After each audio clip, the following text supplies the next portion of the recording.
Pero sobre todo, algo que le supone un cuestionamiento ya muy decisivo es la actitud de la viuda con la muerte de su esposo. Su profunda fe en el sentido de la muerte y de la resurrección. Eso supuso un paso muy importante dentro de su proceso. Un proceso que fue largo.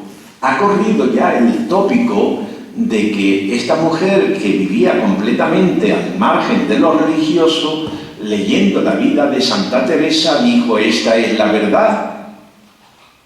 Ese fue el final del proceso. Ciertamente fue un momento decisivo, pero fue el final. Hay todo un recorrido. Y surge una pregunta: ¿por qué Santa Teresa? ¿Y por qué católica? Cuando la mayoría de las conversiones al cristianismo que se estaban dando entre los judíos eran al protestantismo. Entre otras cosas, porque la Iglesia protestante alemana tenía de hecho un prestigio intelectual que no tenía la Iglesia católica en aquel momento. Allí está Karl Barth, Bultmann, Oscar Kuhlmann. Tendremos que esperar para que llegue un Karl Rahner o un Ratzinger. Pero la teología alemana, y sobre todo en el campo bíblico, el peso más importante estaba en la Iglesia luterana. Sin embargo, Edith Stein da el paso y lo da ese momento último. Está en casa de unos amigos, pasando unos días. Allí está la vida de Santa Teresa, lee la vida de Santa Teresa y ahí sí dice: esta es la verdad. Había estudiado previamente un acercamiento muy serio a toda la dogmática protestante y católica. Ya estaba buscando mucho tiempo. El por qué esta es la verdad. Bueno, secretum meum mi secreto es para mí. Aquí solamente podemos hacer hipótesis. Pero hay una que yo creo que tiene sentido. Y es que tenemos un texto de Edith Stein previo a su bautizo y un texto que está dedicado a la psicología y donde habla de un tipo de experiencia que claramente está hablando de una experiencia mística. Y es un texto donde es muy difícil determinar si está hablando en tercera persona, en impersonal, o está refiriéndose a una persona suya. Es muy difícil. En las mismas obras completas de Edith Stein en castellano hay una traducción de ese texto en la introducción, esa por Fermín Sancho, un gran especialista carmelita en Edith Stein. Ahí hay una traducción y luego ya, no en la introducción, sino en el mismo texto de Edith Stein, la traducción de ese párrafo es diferente. Yo confieso, aquí también la ayuda de Juan Antonio Estrada. Fue importante luchar con ese texto y yo creo que aunque ella lo deja así en el aire, entre personal e impersonal, pero que está haciendo referencia a una experiencia personal suya, en algún momento ella va a decir que personas que todavía no pertenecen a una creencia religiosa determinada pueden tener experiencias de corte místico. A partir de ahí se puede entender que fuera la lectura de Santa Teresa la que le hiciera decir: esta es la verdad. Tan es así, lo vivió de un modo tan, como ella dice, como el final de una búsqueda, que termina de leer y se va a la parroquia a pedir el bautismo. El párroco le dice: pues no, hay que prepararse. Y ella responde: pregunte usted lo que quiera. Se consideraba más que preparada. De todos modos, le hacen esperar. Se bautiza el 1 de enero. Un día también de la presentación a otra fiesta judía también importante relacionada con el judaísmo. Y desde muy muy pronto siente el deseo de ingresar en la orden carmelitana, pero sus guías espirituales, sobre todo el abad de Boydon, pues le recomienda que esperen y que es mucho lo que puede seguir haciendo. Bueno, no se le ha permitido entrar como profesora, es la primera doctora de Alemania, pero no se le permitió la docencia universitaria por su doble condición de mujer y de judía. Entonces, pues tuvo que contentarse con, organizó un seminario en su propia casa y luego muchas conferencias por toda Alemania y fuera de Alemania, y luego también unos años de trabajo en una escuela normal llevada por unas religiosas dominicas. Hasta que llega un momento en el que el hostigamiento a los judíos llega a un punto donde ya no puede ni dar conferencias ni enseñar en ese centro de profesoras, y entonces ya después de 8 años del bautismo, de ingresar ya finalmente en el Carmelo. Llega al Carmelo con 7 baúles de libros. No es lo normal que la dote de una monja, ni es normal que una monja vaya con 7 baúles de libros, ni es normal que un convento reciba a una monja con 7 baúles de libros. Lo cual está hablando también, hay algún trabajo interesante sobre ello, del nivel cultural que en aquellos momentos tenían los carmelos en Alemania. Se supo reconocer que esta mujer era mucho lo que había aportado y lo que podía seguir aportando en la vida religiosa. Al principio, pues ella es, en la película lo vemos, ¿no? Pues una novicia más, además mucho mayor que las 3 novicias que estaban con ella, que eran jovencillas. Pues allí fregando en la portería, en fin, lo propio, hasta que llega un momento en el que se le da como dedicación fundamental pues la del estudio y la escritura. Y allí publica un estudio sobre Heidegger, lleva a cabo un intento de síntesis dificilísimo entre la escolástica de Santo Tomás y la fenomenología de Husserl. Y su última obra es un ensayo, La ciencia de la cruz, con motivo del centenario de San Juan de la Cruz. Bien, creo que hay un elemento importante a subrayar en su trayectoria espiritual, porque Edith Stein, judía, da el paso al cristianismo, a la Iglesia Católica y al Carmelo, con un sentimiento no de ruptura, sino de continuidad. Este elemento me parece muy importante y diferenciador, sobre todo con Simone Weil. Ella lo ve como una continuidad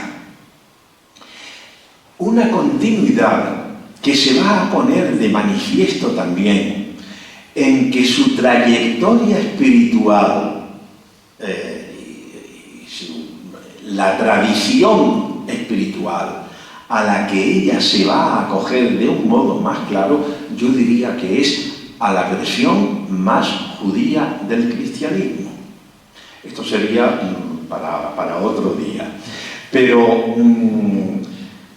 a la versión más judía del cristianismo quiero decir a esta concepción sacrificial y expiatoria del Yom Kippur, que antes les decía, a esa interpretación que se inicia en Pablo y que va a tener su culmen en San Anselmo de Canterbury y que va ya a marcar toda la tradición teológica católica y protestante de interpretar la muerte de Jesús como un sacrificio que es lo único que podía reconciliarnos con Dios. La película de Mel Gibson, Dios muere porque necesitaba sangre para acercarse, y si no, no se hubiera acercado. En el extremo, esta teología, ¿no? El germen de esa teología está en Pablo, que es el que hace esa interpretación más sacrificial sacrificial, expiatoria de la muerte de Jesús, y es claramente ahí donde se inserta su última obra, La ciencia de la cruz.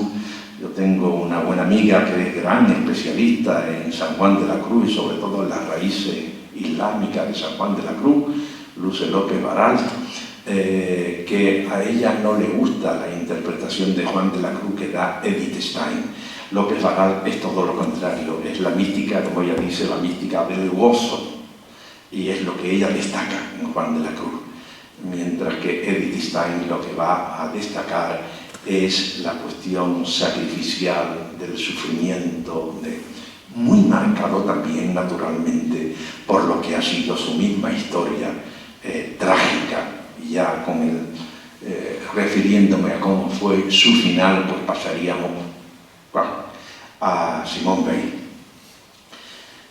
En el Carmelo de Colonia la situación cada vez es más peligrosa. La noche de los cristales rotos, ven que el asunto se pone ya muy feo y entonces ven que debe irse a otro país.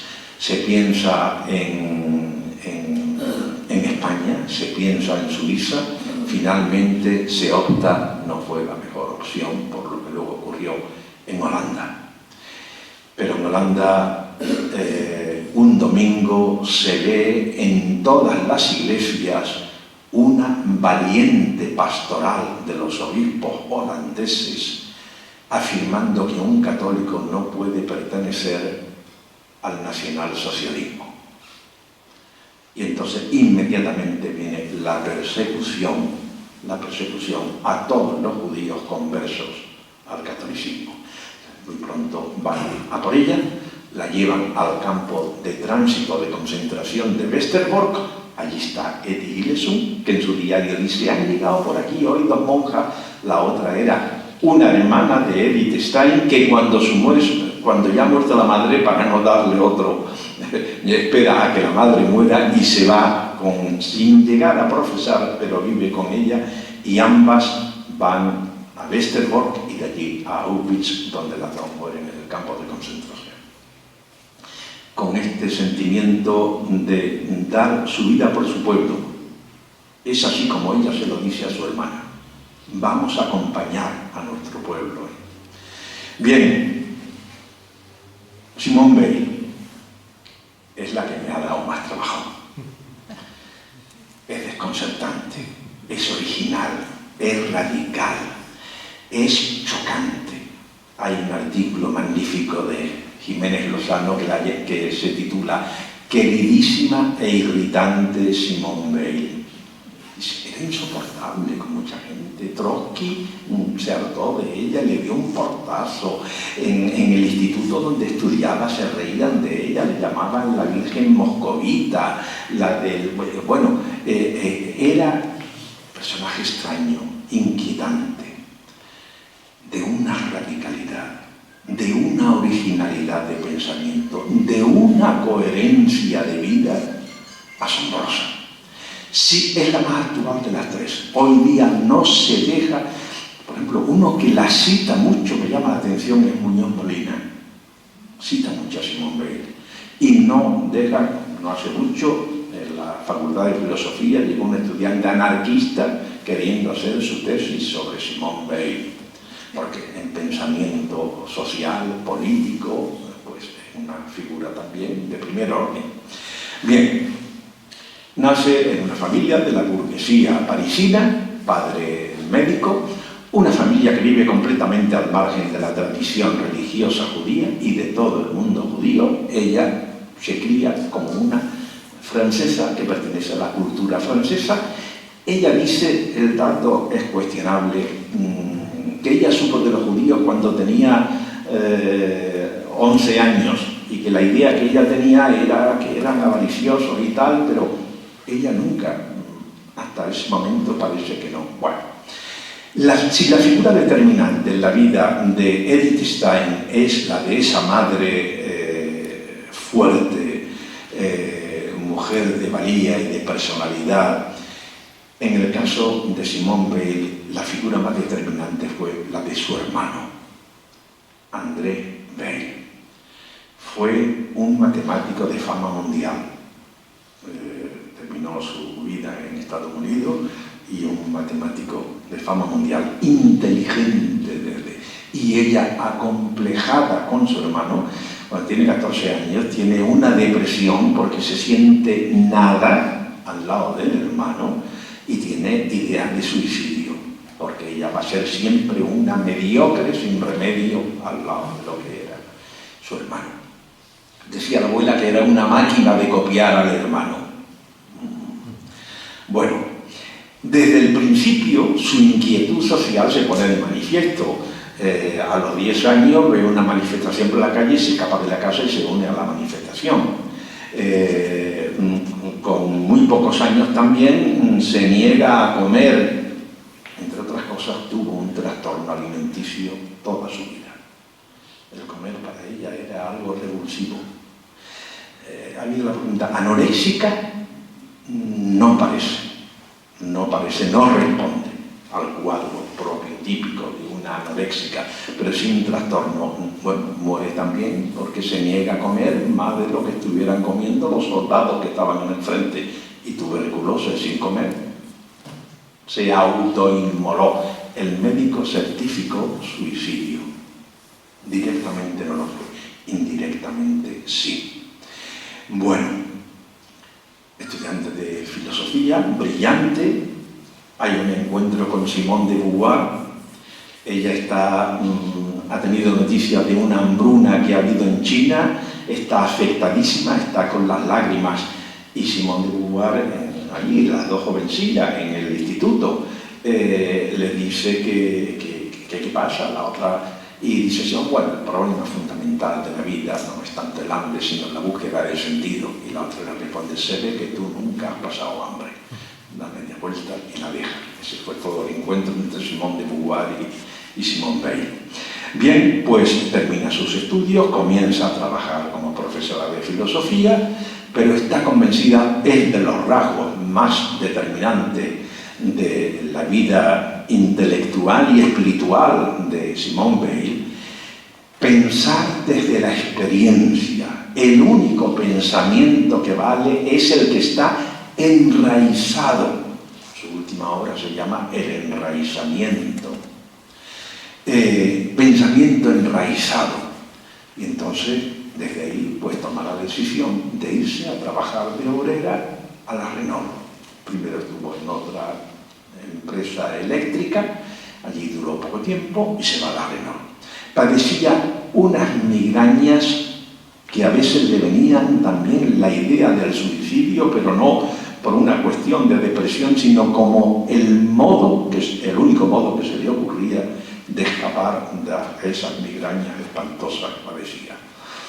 Bueno, a causa de estos problemas, pues después de un año trabajando allí, lo deja y se reincorpora como profesora de filosofía en el instituto, al mismo tiempo que va llevando una vida de compromiso social, de sindicato, de huelga en el pueblo donde estaba enseñando. Pues causa asombro una profesora de instituto que está allí animando a los obreros a la manifestación y a la huelga. Bueno,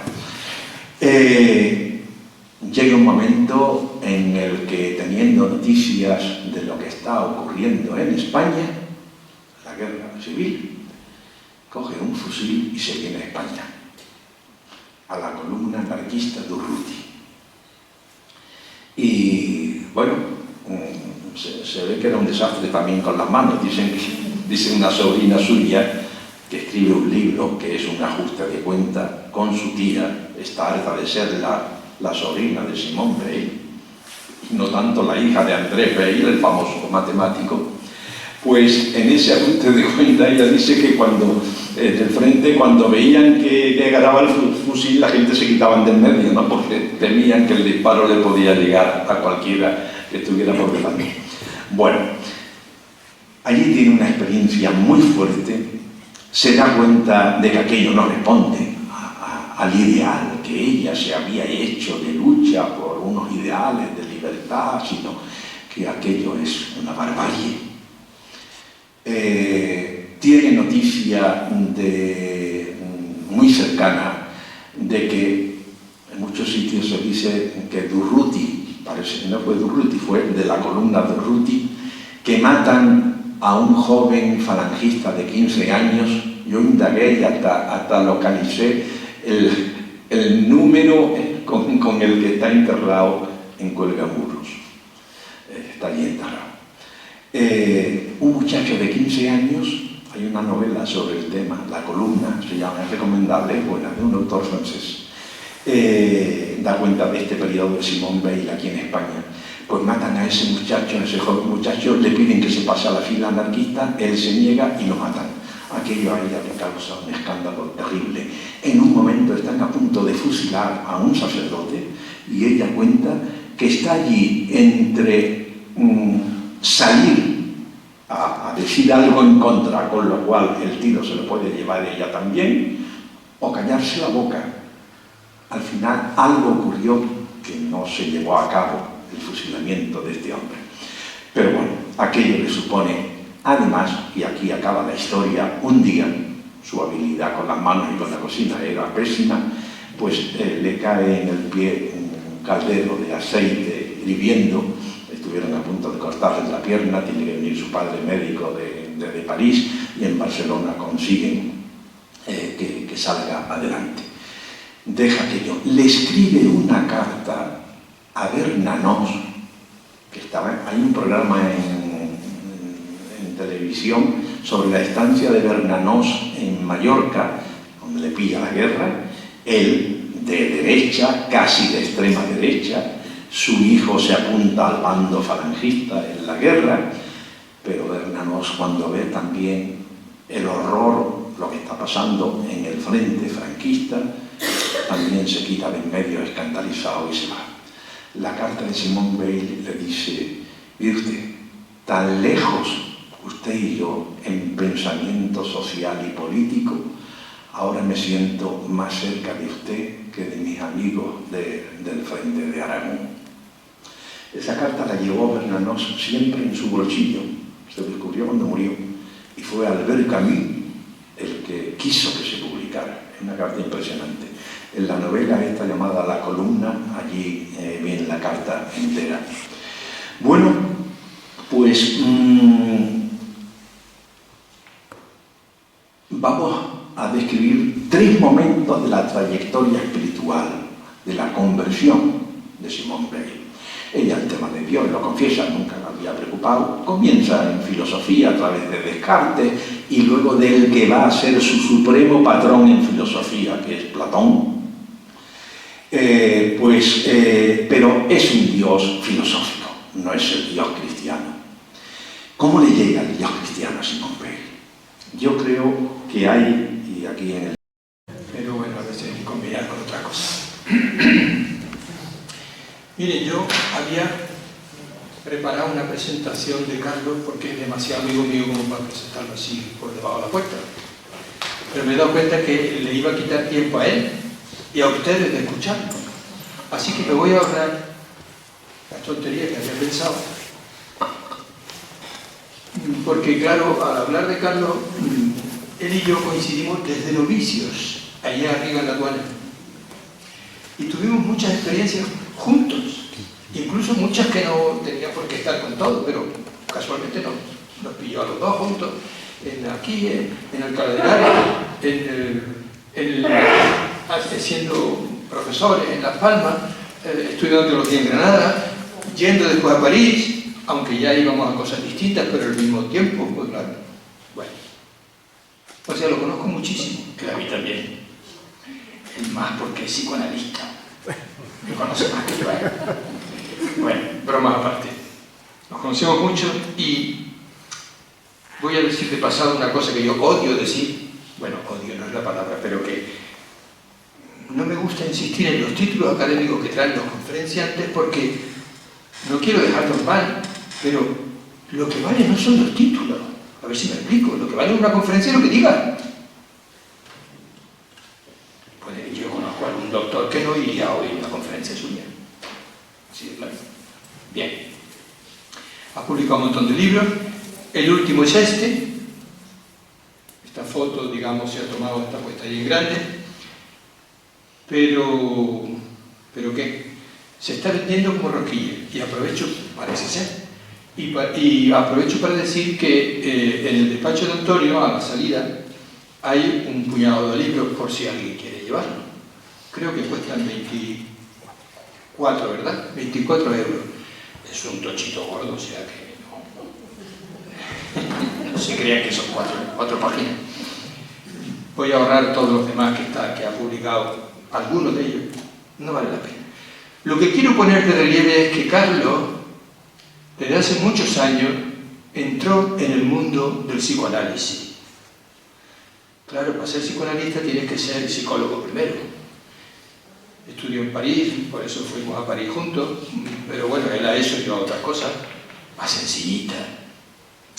Y se ha pasado la vida, desde muy joven, a caballo entre dos mundos que no siempre se llevan bien, que es lo difícil. Entre la fe y la ciencia. Entre el sacerdocio y el diálogo con gente que no acude a él como sacerdote. Entre el sufrimiento de mucha gente, con problemas por dentro, y la liberación del ser humano. Entre predicar y curar, que son los dos verbos en los que se resume la acción de Jesús de Nazaret. Jesús salió cuando detuvieron a Juan y no sé qué, salió y se dedicó a predicar y curar. Él a su manera también ha hecho eso. Hombre, no es Jesucristo, pero... Y además todo eso entre muchos amigos, porque tiene facilidad para hacer amistades. Muchos amigos y algún que otro desconfiado. Lo digo porque el que se mueve en las cosas de Freud levanta enseguida un poco de... A veces de manera visible. Pues por eso digo que se ha pasado la vida entre dos cosas que no siempre son fáciles de combinar. Pero ese es su sacerdocio y eso es el montón de ayuda que ha dado a mucha gente. Solo añado una línea, y es que hoy es 7 de marzo, mañana es 8, Día de la Mujer. Valga este pequeño acto modesto para recordar a tanta mujer que lucha tanto, no siempre con el éxito que hubieran merecido. Amén. Carlos, como tú quieras. Te dejo solo. Si no lloras, te dejo solo. Me voy allá abajo, ¿vale? Muy bien. Muchas gracias. Bueno, dicen que el amor es ciego, la amistad por lo menos es miope. Y entonces, pues buena parte de lo que Juan Luis ha dicho tiene que ver también con esa miopía propia de una amistad, en este caso, ciertamente, como le he dicho, tan larga, larguísima y con tantas experiencias que hemos vivido juntos.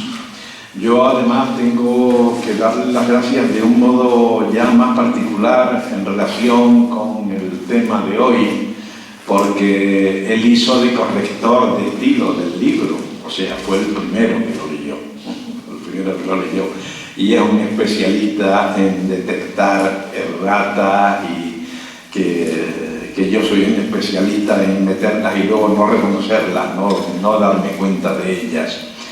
Bueno, pues este libro, un compañero que ha estado también por aquí alguna vez, teólogo, Juan Antonio Estrada, a quien también le debo mucho porque a lo largo de la redacción de este libro yo he visitado allí en la facultad dos despachos, sobre todo el de Juan Antonio Estrada como teólogo.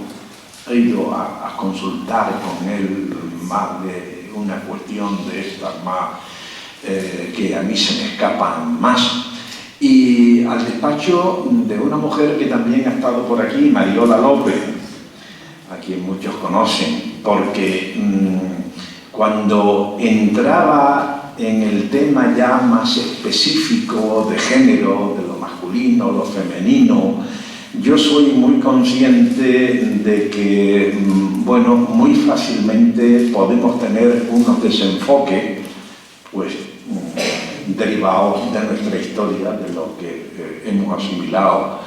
Y entonces era para mí muy importante el confrontar con Mariola en esas cuestiones particulares.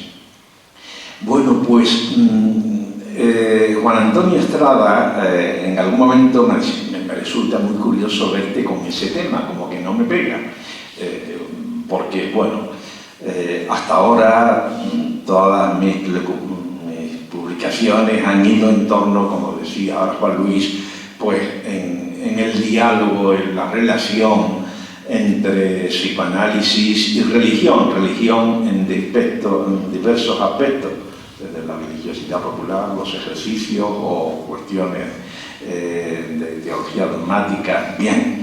Pero cuando me preguntan muchos amigos, y esta tarde mismo uno me lo preguntaba, bueno, ¿y este libro, cómo se te ocurrió este tema de estas tres mujeres?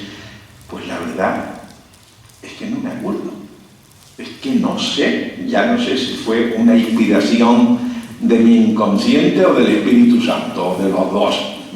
Pero no recuerdo. Sí que cuando terminé el libro de mística y psicoanálisis, yo me quedaba con la sensación de que faltaba algo importante, que era referirme también a místicos contemporáneos, para que no pareciera que la experiencia mística era un asunto del siglo XVI, del siglo XVII.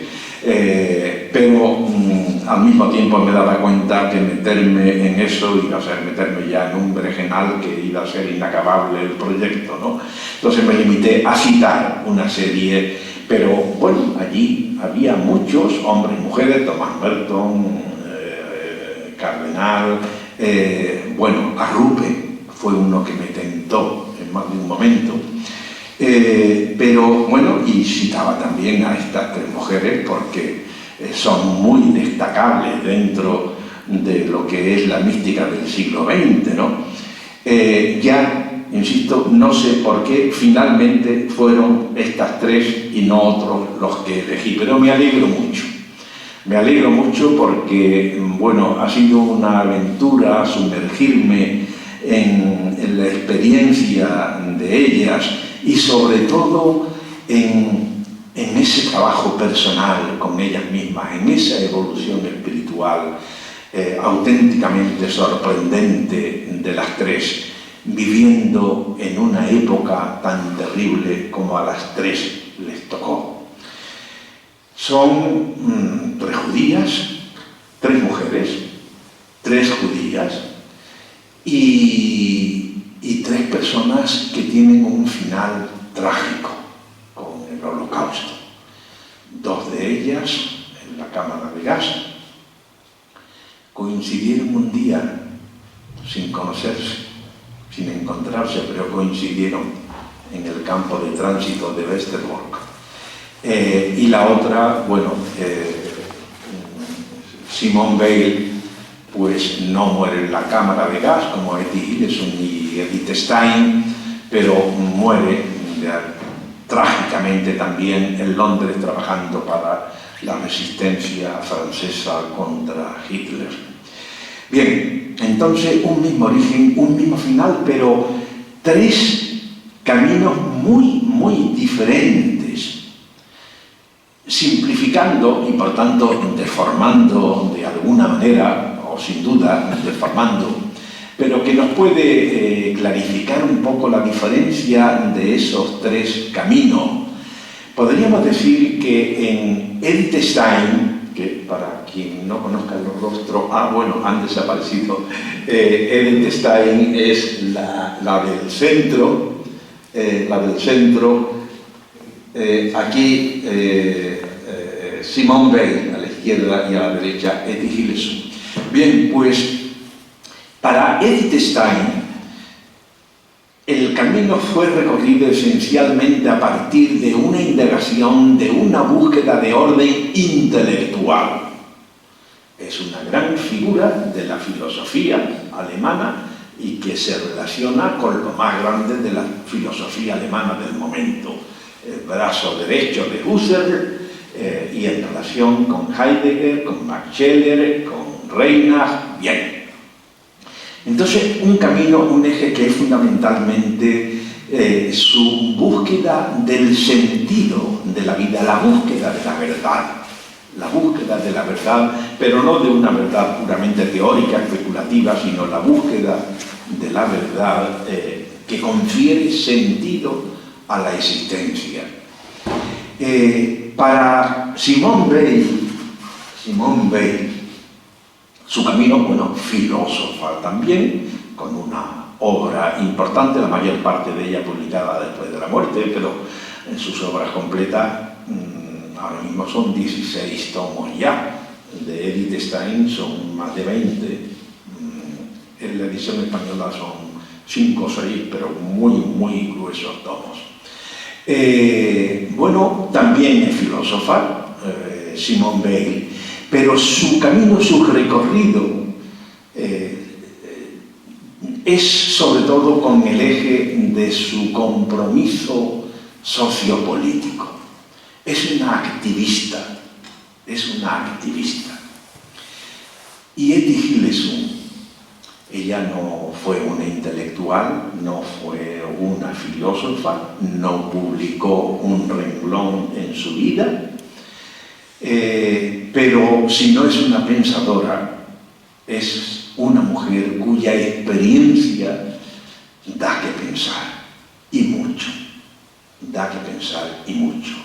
Y el eje de su transformación, su trayectoria espiritual, no fue con la cabeza, como sobre todo fue con Edith Stein, ni fue, digamos, con las manos la activista Simone Weil, sino que fue con el corazón, a partir de una experiencia afectiva profundísima. Bien, esto, como decía yo el otro día en Granada, será como el tráiler de la película es esta, por tanto, que el tráiler les anime a ver la película. Bueno, voy en este tráiler, pues como funcionan los tráilers, a dar así unos flash sobre cada una de ellas. En primer lugar, sobre su personalidad. Es un libro que no es de psicología, ciertamente es el libro donde menos cito a Freud. No es un libro de psicología, es un libro más, podríamos categorizarlo, de espiritualidad. Pero, bueno, inevitablemente el acercamiento a la biografía de estas tres mujeres también, yo no he podido evitar hacer también una lectura de sus dimensiones psicológicas más destacadas, ¿no? En Edith Stein nos encontramos con una familia armónica, una familia cuya figura más determinante para ella va a ser la figura de la madre, porque su padre muere cuando ella tiene 2 años, es la más pequeña de 11 hermanos, de los cuales sobrevivieron 7. Ella es la más pequeña y entonces se cría en un ambiente con una figura materna, pues yo diría imponente. Es una mujer, es una gran mujer, es una mujer fuerte que supo desarrollar, yo creo que admirablemente, tanto sus funciones maternas como paternas. También se hizo cargo de la economía en la gestión del negocio relacionado con la madera que tenía el padre. Entonces, la figura más determinante en la vida de Edith Stein va a ser su madre. Va a haber algunos momentos donde esta vinculación le va a suponer a ella un problema serio. El primero, cuando interrumpe la elaboración de su tesis doctoral, que la hacía con Husserl, el tema se lo dio Max Scheler, pues para irse un año de enfermera a la guerra, la primera guerra, y se va allí en quirófano viendo la tragedia, la sangre, la muerte. Por eso decía yo antes, su búsqueda de la verdad no es una mera cuestión para ella especulativa y teórica, sino ligada esencialmente al sentido de la vida, ¿no? Otro momento muchísimo más difícil, quizás el mayor de todos, en la relación con su madre, fue cuando le confiesa que se convierte al cristianismo y que se bautiza.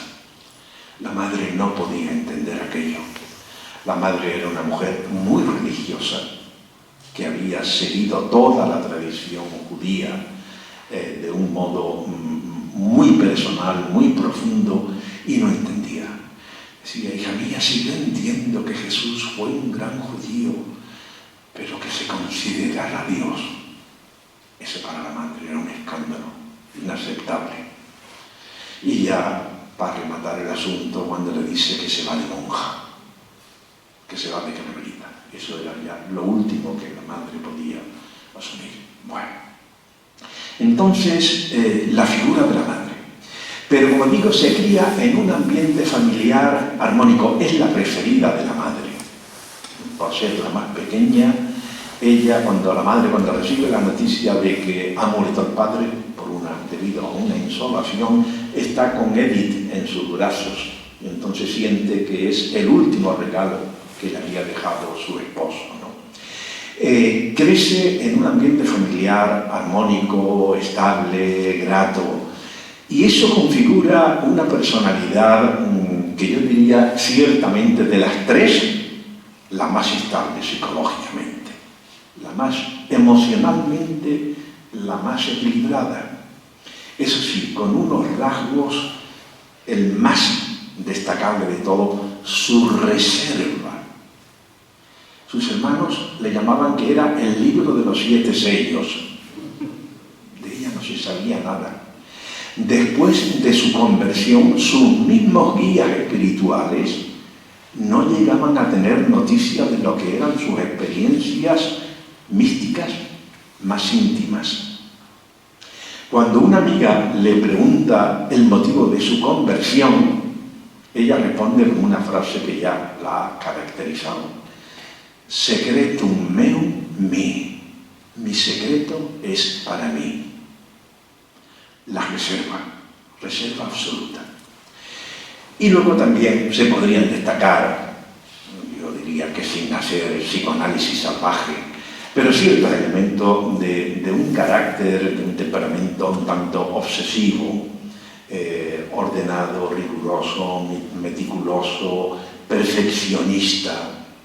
Bien, pero como digo, de las tres, ciertamente la emocionalmente más estable.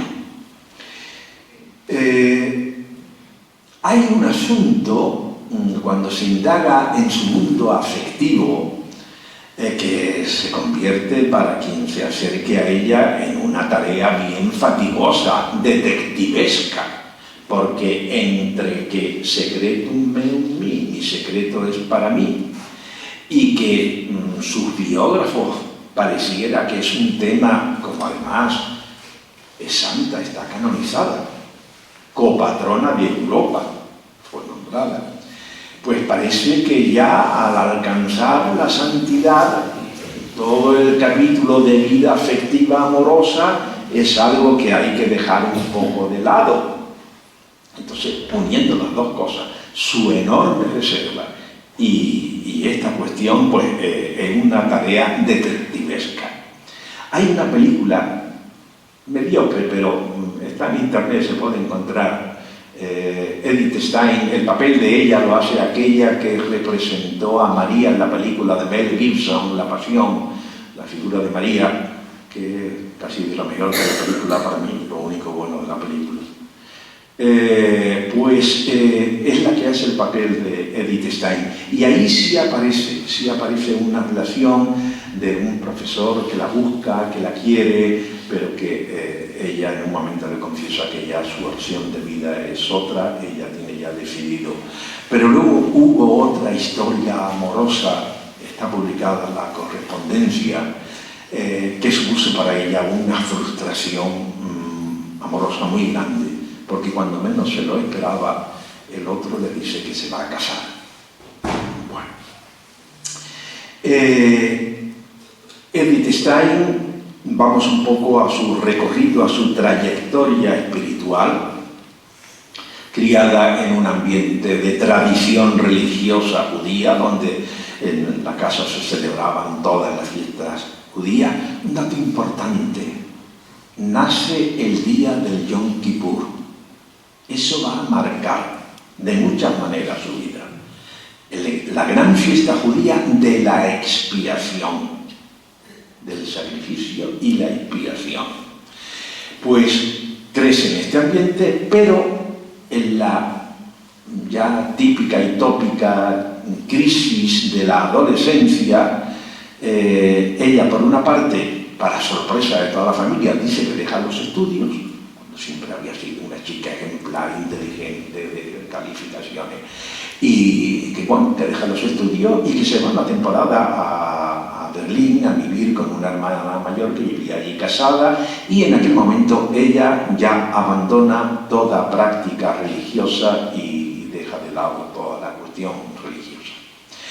Pero va a ser a partir de su inmersión en el mundo de la filosofía, de la fenomenología, como antes decía, es el brazo derecho de Husserl, el padre de la fenomenología, pues allí esa búsqueda de la verdad comienza ya a plantearse la cuestión, y sobre todo porque va recibiendo una serie de impactos que le van a hacer cuestionarse y plantearse el sentido trascendente de la vida.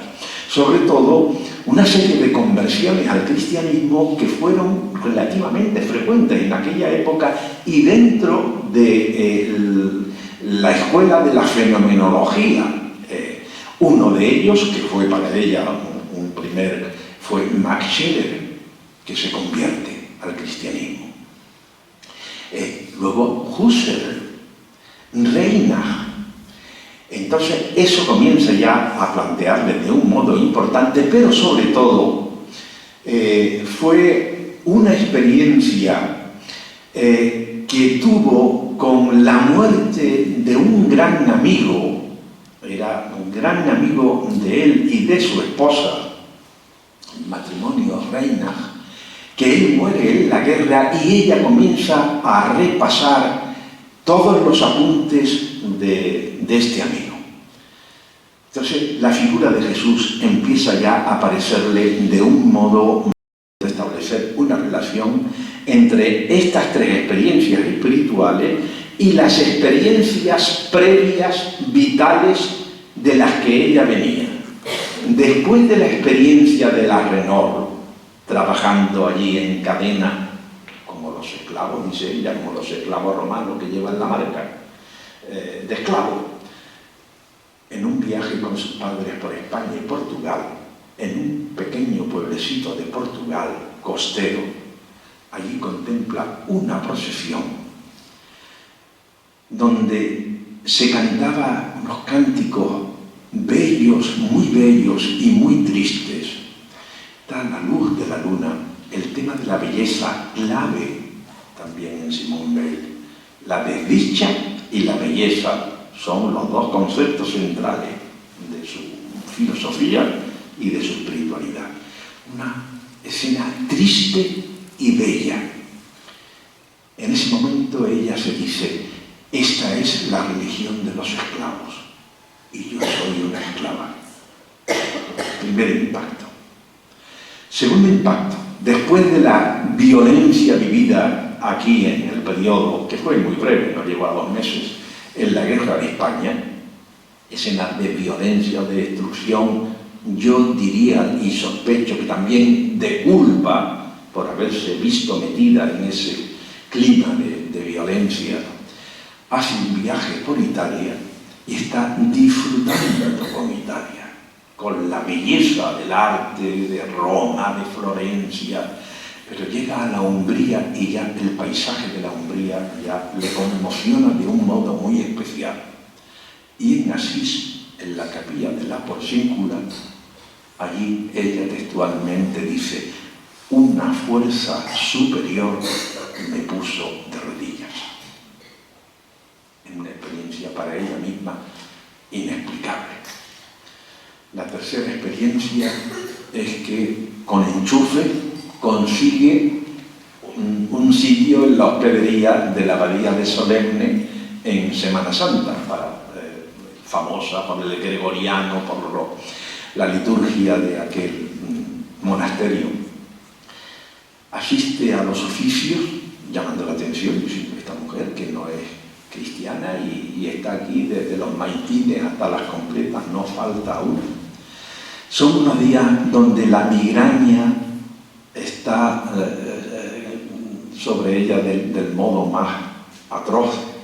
Y entonces ese dolor físico que le marcó tanto en la vida, unida al relato de la pasión de Jesús, aquello le supone la tercera conmoción, unida a la lectura de un poema llamado Amor, de un poeta cuyo nombre ahora no recuerdo, inglés, del 19, que un joven que está allí en la misma celebración de los oficios de Semana Santa le da, y es un poema que ella va a leer una y otra vez, y en una ocasión, en una experiencia de las tres, yo diría la más mística. Dice: Cristo me tomó. Cristo me tomó. Tiene otro texto extrañísimo llamado Prólogo, muy bello, pero difícil de interpretar, y que también claramente está remitiéndonos a una experiencia mística. A partir de ahí empieza ella ya una indagación. Cuando la familia tiene que huir de París, ya por la invasión nazi, y se desplaza a Marsella, es una época de gran fecundidad para ella en esta indagación de todo el mundo religioso, no solo cristiano. El libro de los muertos de Egipto, de la literatura hindú, de los cátaros, del gnosticismo. Allí, trabajando en el campo, porque quiere seguir con la experiencia de identificarse, pues trabaja en la viña de un pensador cristiano importante, Gustave Thibon, que le da el Padre Nuestro y se convierte ya a partir de ese momento en una oración cotidiana ya para toda su vida, el Padre Nuestro. Allí entra en contacto con una figura que va a ser decisiva, un dominico, el Padre Perrin, con el que va a mantener ya toda una reflexión sobre la fe cristiana, el descubrimiento del cristianismo. Al final, me voy a quedar sin mi preferida, que es Etty Hillesum.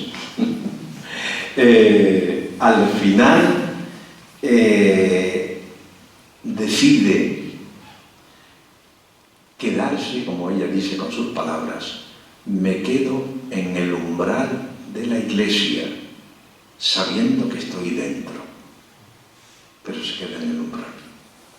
Tiene un texto, está publicado como un librito, que se llama Carta a un religioso dominico. Él escribe una carta larguísima, un librito, dando todas las razones por las que ella no pide el bautismo. Hay algo en la Iglesia Católica que le echa para atrás. Si algo le echó para atrás en su vida fue la cuestión del poder que se impone. Y ella ve que la Iglesia se ha contaminado del Dios omnipotente del Antiguo Testamento y de la cultura romana. Israel y Roma es para ella lo peor de lo peor. Es el aspecto más chocante que hay en la vida de Simone Weil, es su antisemitismo, siendo judía.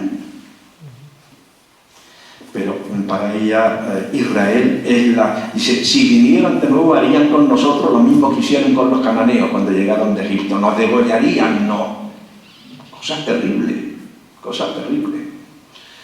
Ella en ese sentido se adhiere mucho a Marción, el hereje que negaba todo el Antiguo Testamento. Ella se posiciona ahí en esa cercanía. Ella va a misa todos los días. Desea ardientemente poder participar de la Eucaristía, comulgar. Pero dice, Cristo es la verdad y por fidelidad a mi verdad yo no puedo dar ese paso. Lo daría contra Cristo, que es la verdad. Se queda en el umbral de la iglesia sabiendo que está dentro. Su libro A la espera de Dios es un libro impresionante. Llama la atención cómo consiguió, claro, es una anarquista cristiana, creo que es el mejor modo de definirla. Ella al final aboga por la desaparición de los partidos políticos, lo cual causa un escándalo, pero no por un único partido. Es que no va a haber partido, es la ciudad de Dios. Todo el mundo es responsable, cada uno en su sitio, cada uno imbuido de unos grandes valores de justicia, de paz, de colaboración, de la utopía. Bueno, pero es una anarquista cristiana, ¿no? Pero llama la atención cómo para unos Simone Weil es solamente la filósofa y la del pensamiento sociopolítico. Hace poco leía un artículo largo dando una visión panorámica de su pensamiento. No se decía una palabra de su posicionamiento que determinó todo lo demás, religioso y cristiano. Ni una palabra. Para otros, sin embargo, es una conversa. Alguno ha llegado a decir que sí, que en el último momento una amiga le echó el agua y la bautizó. Eso es apropiación indebida. Y además es faltar el respeto a una mujer que tan seriamente se negó a dar el paso. Eddie Hillesum, la más jovencilla. Bueno, ya he comentado cómo murió Simone Weil, tuberculosa, negándose a comer, queriendo lanzarse en paracaídas sobre Francia para unirse a la lucha. Cuando De Gaulle se enteró, dijo, está loca. Muchos se han hecho la pregunta, Simone Weil, ¿es una neurótica? ¿Es una mística? ¿Es una revolucionaria? Yo aquí defiendo las tres cosas. Las tres cosas. Era una persona psicológicamente con serios problemas. No permitía que la tocaran. Un día su cuñada fue a acariciar el pelo. ¡No me toques! Una cosa muy llamativa. El trastorno alimenticio, sus posiciones tan blanco-negro. Pero fue una mística, para mí, la más de las tres. Sus experiencias místicas en el sentido más estricto de una experiencia extraordinaria de unión con Dios, ¿no? Y la más revolucionaria, sin duda, también. Eddie Hillesum, 27 años, ha hecho estudios de Derecho, su madre rusa, judía, el padre, un hombre introvertido, tímido, profesor, que no podía mantener la disciplina en clase, un inadaptado social. El gran amor de Eddie Hillesum, su padre. Con la madre, los textos que hay en el diario son: cotorra, cállate, estoy harta de ti. No puede con ella, la madre de una mujer de una emocionalidad, de un desorden, de una posesividad, de una voracidad. Es el anti-yo de Eddie Hillesum. Ahora sí acabo de hacer una aproximación más psicoanalítica, digamos, a Eddie Hillesum, después del libro, para un congreso que va a haber en abril en Ávila, en el centro de la llamada Universidad de la Mística de los Carmelitas. Se ha creado una cátedra Eddie Hillesum y va a haber un congreso, y he preparado un trabajo ya más psicoanalítico sobre ella. Su padre es su amor, la madre es su anti-yo. Tiene dos hermanos, uno con el que tiene una mala relación y que va a vivir, se fue pronto de la familia, va a vivir muy aparte, y un hermano más pequeño que era un genio de la música y del piano. Se piensa, hay grabaciones en internet de Mischa, el hermano, pero diagnosticado de esquizofrenia, y que para ella siempre fue una madre también para su hermano más pequeño, más vulnerable, ¿no? La casa, la familia era un caos. Un día el hermano pequeño se va diciendo, aquí no se puede vivir, yo tengo que... Relación afectivo-sexual caótica. Sus compañeras decían que la línea para ella entre amistad y sexo no existía. Siempre con hombres mayores, muy mayores. Al final, cuando vive ya en Ámsterdam, trabajando como ama de llave en una casa donde hay varios huéspedes, se convierte en amante del dueño, que le doblaba con mucho la edad, y luego entra en relación con el que ella va a llamar el partero de mi alma. Fue la figura clave de la transformación espiritual de Tigleso. Es un psicólogo junguiano, especialista en quirología, al que ella acude y con el que se inicia una relación pasional, amorosa, desbocada. Una cosa tremenda, por ambas partes. Él era divorciado y tenía su novia en Londres. Y entonces Tigleso mantiene la relación con los dos, diciendo que en el fondo no se siente infiel. Hay un momento en que la relación con este señor en cuya casa vivía, pues de la relación con él, queda embarazada. Un aborto. Lo describe en el diario, es impresionante. El diario de él es lo único que tenemos de ella. Su diario, menos un cuaderno que se perdió, y las cartas. La edición de las obras completas de Tigleso en un solo volumen grueso, en español, está muy bien hecha y es una lectura muy recomendable.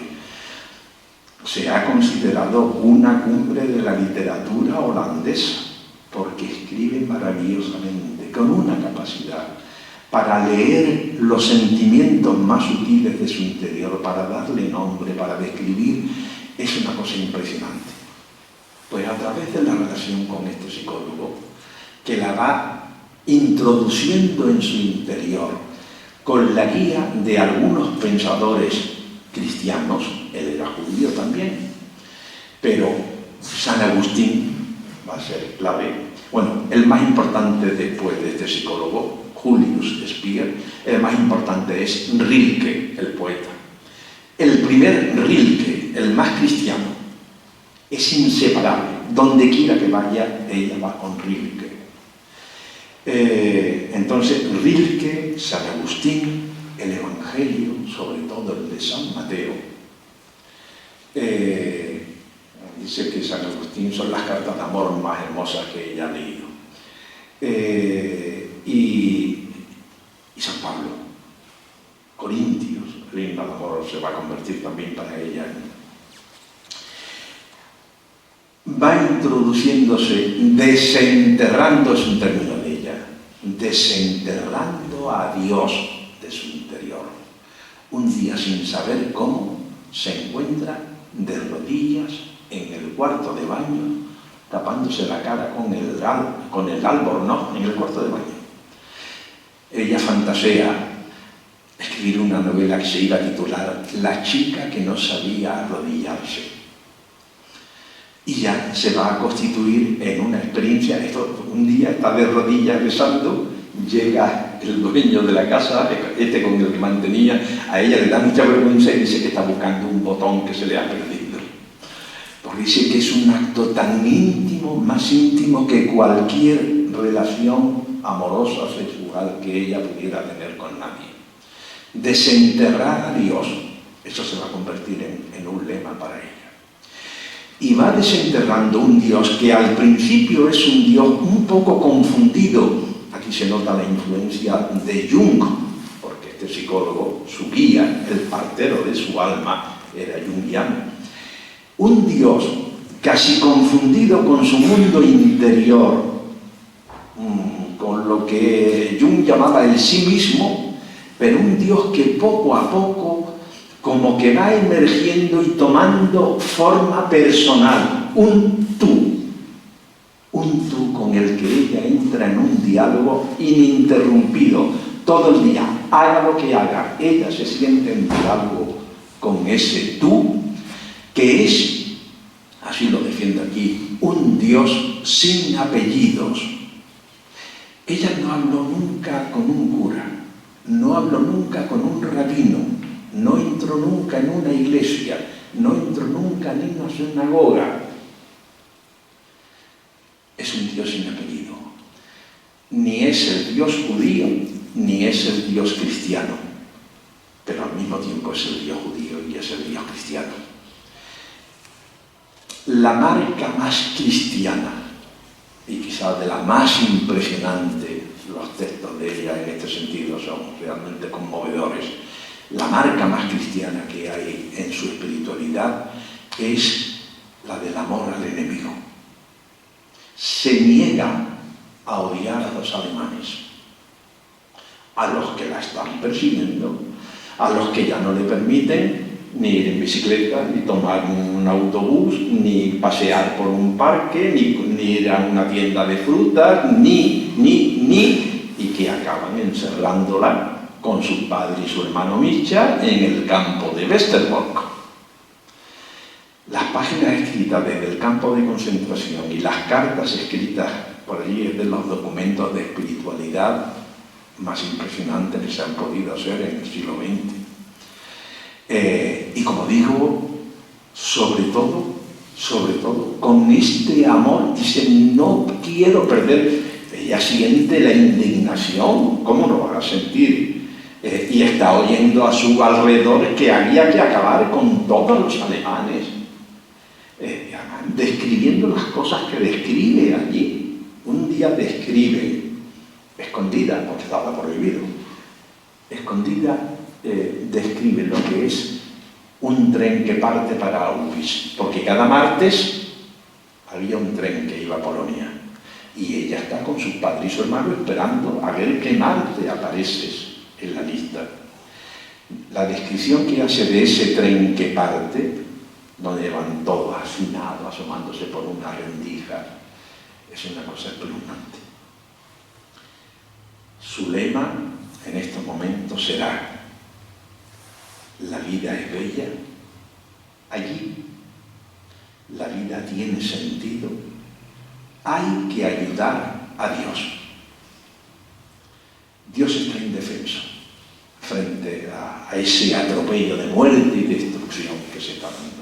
Hay que ayudar a Dios, hay que desenterrar a Dios de nuestro interior para que no muera.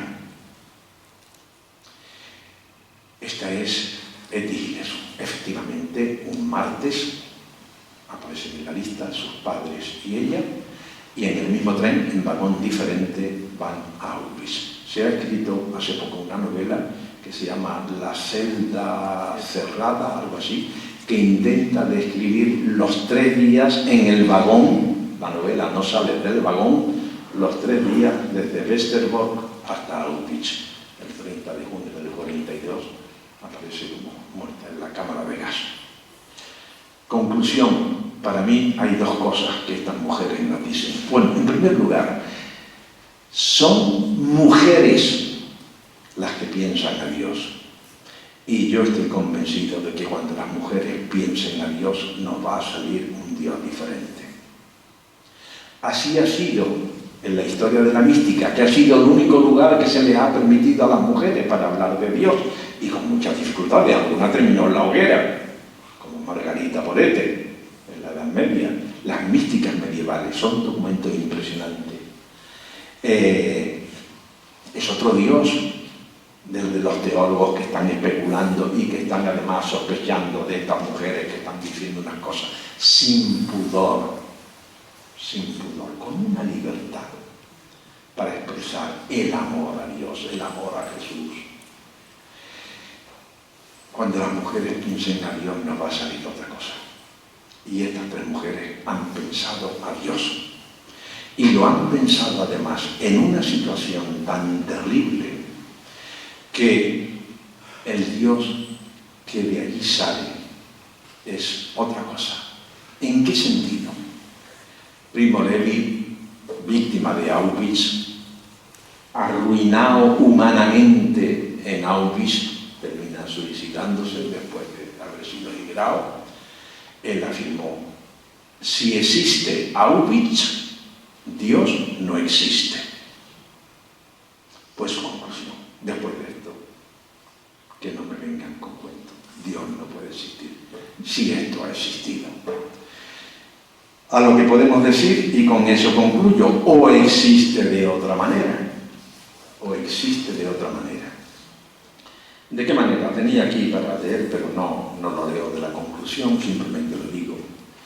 La otra manera es cuestionando radicalmente la idea del omnipotente todopoderoso. Atención, no niego que Dios sea omnipotente y que Dios sea todopoderoso. Pero eso, un cristiano tan solo lo puede afirmar delante del crucificado. La expresión de la debilidad y la vulnerabilidad más absoluta.